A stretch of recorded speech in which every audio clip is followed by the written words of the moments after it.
Hello Internet, this is Clayton in Dubuque, and I just want to do a quick video shout out to Valley Mobile Auto and his channel on YouTube, and just really grateful for his insights in how to do the replacement of a left front control arm on my 2004 Toyota Sienna, and maybe just a couple of observations for the shade tree mechanic.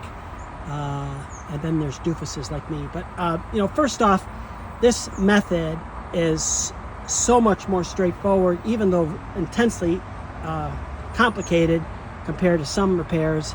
So much easier than what Toyota spec says, needing to replace or remove the engine first. All these supports for the engine and transmission can be backed off enough to just pull out the transmission mount, and he shows it beautifully in his video, and I won't in any way attempt to steal his thunder. But for the sake of discussion, these bolts that go into the body, at least in my case, were torqued to well over 200 foot-pounds. And I grew up in a shop where we had a massive air compressor capable of delivering just huge torque to an air tool.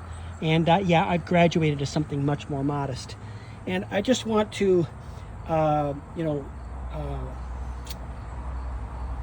hail the beauty of leverage torque from this beautiful tool. Shout out to my pal Jim Pope, who sold me his toolkit from his race car, and with it this extraordinarily beautiful tool with huge leverage. I've broken off a few components because of the power it delivers, but in this case, in order to after lubrication and heat, I still have one to remove. I'm waiting for the penetrating oil, the very last bolt.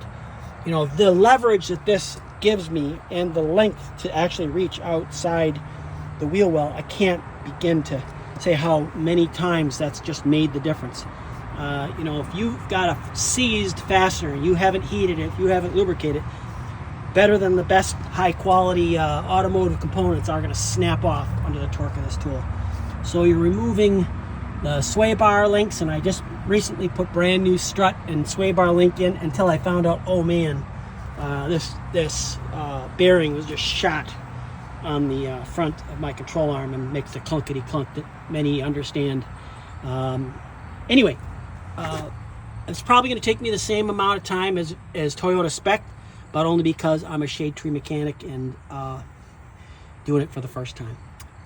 This is Clayton from Dubuque, Iowa, September 27th, 2024.